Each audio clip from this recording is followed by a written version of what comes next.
Now, yeah, 1, 2, 3, 4, and 5. Okay. So the title of the speech here is "Did the Egyptians Know Something That We Don't?"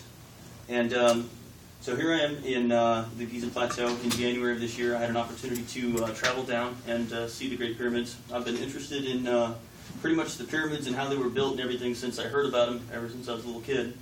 And I had a lot of questions like, how did they build them so exacting? Why did they build them the shape that they did? And could a civilization that didn't even possess the wheel... Oh, it went the wrong way. Fantastic. Could a civilization that didn't even have the wheel, could they have really built these things? And so I traveled down, and I had a great tour guide, and we had a chance to go and visit all these pyramids. And one of the really neat things that I discovered while I was there is that the path to building the pyramids has a direct link to everybody today, including myself, which I thought was pretty interesting. So one of the first things that you notice when you get down there and you see these things is how big they are. They're huge. You see here, these stone blocks go like all the way up to my neck. They were massive. They must have been incredibly difficult to move. And I always had a hard time trying to equate just how big these things were to people. So there's a picture there that I took before we even got into the plaza, and that's Khufu, that's the Great Pyramid. And you see there, it's 455 feet tall. So if we were to try and relate that to something, the Statue of Liberty is 305 feet tall, from the pedestal all the way up to the top of the torch. So Khufu would still be another 150 feet taller than that. So if we look at this here, it'd be like that. These things are massive. And so the Egyptians didn't always bury their dead, their pharaohs in pyramids. They first started off building mastabas, which is kind of like a baseball plate, like first base. The only difference is instead of the walls being vertical, they were slanted in, kind of like this. And so they had two chambers that they dug down into the bedrock, and one was for actually putting the body to rest, and then the other one they used to fill with supplies, everything that the pharaoh would need for his afterlife. And these were built not out of stone originally, but out of mud brick. Mud brick was easy because all they needed was a template. They just go to the Nile, make mud bricks. They were easy to make, cheap, and they were easy to transport. So that's what they buried their dead for in the first three dynasties. Next we have Djoser and Imhotep. And when Djoser became pharaoh, he got his architect, which is Imhotep, and he wanted him to build his funerary temple. But he wanted a mastaba bigger than anybody ever had before him. And so he chose his location to be down in Saqqara there. And Imhotep started off with a basic design that looked like this. So you see here we have the mastaba up top, and then we have the underground complex where he would be buried. And so he built the mastaba and the entire funerary complex around it. And after he finished, he went to Djoser and he said, "Okay, I'm done." But Egyptian tradition was to continue building all the way until the pharaoh had died. So he went back and just kept building. But it's not so much what he built as where he put it. And he built another mastaba, and he put it right on top of that one. And then he built another one, and then another one. And so at this point, they kind of became concerned as to whether or not it would actually stand. And there'll be more about that later. So what he did was he extended the base out, and then extended the bases of all the other layers, and then added two more on top of that.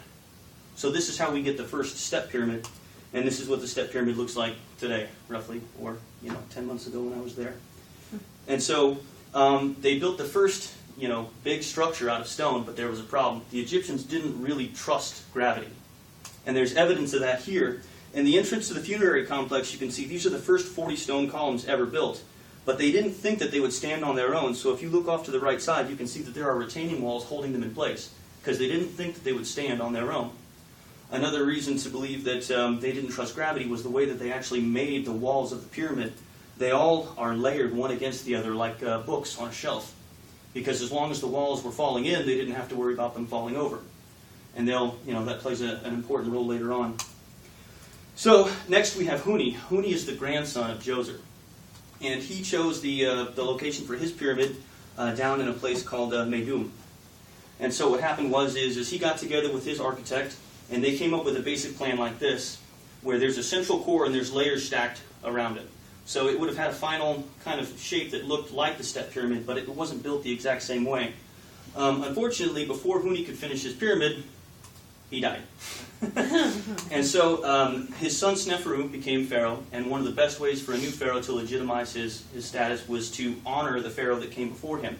So he went back to his father's pyramid, and he upgraded it. And he upgraded it by adding another layer onto the pre-existing structure.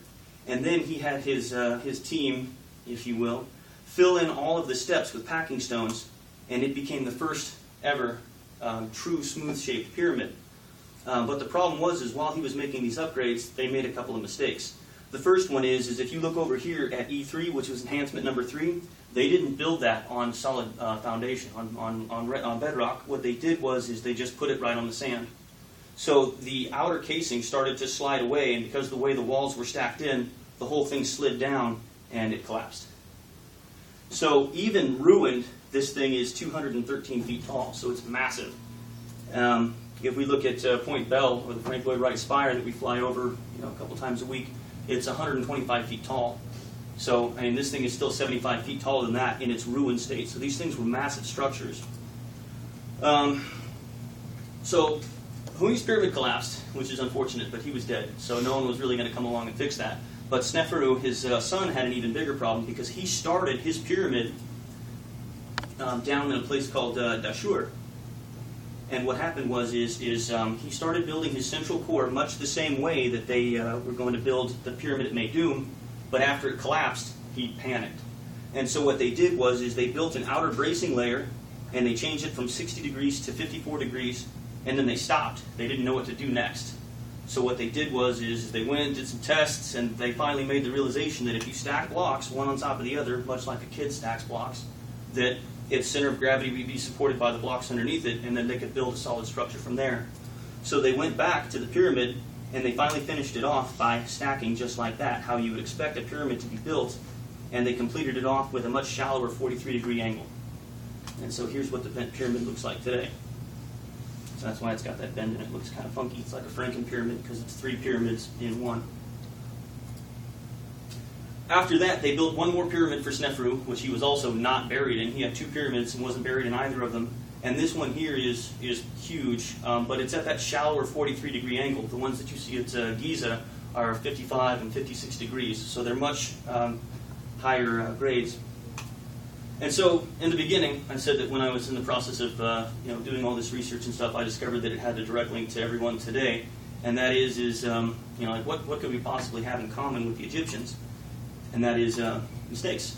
They made mistakes. I've made mistakes. We've all made mistakes. And so, being a human being, mistakes are one of the defining characteristics of what it means to be a human. But it's what you do after you make a mistake that really, will determine your future.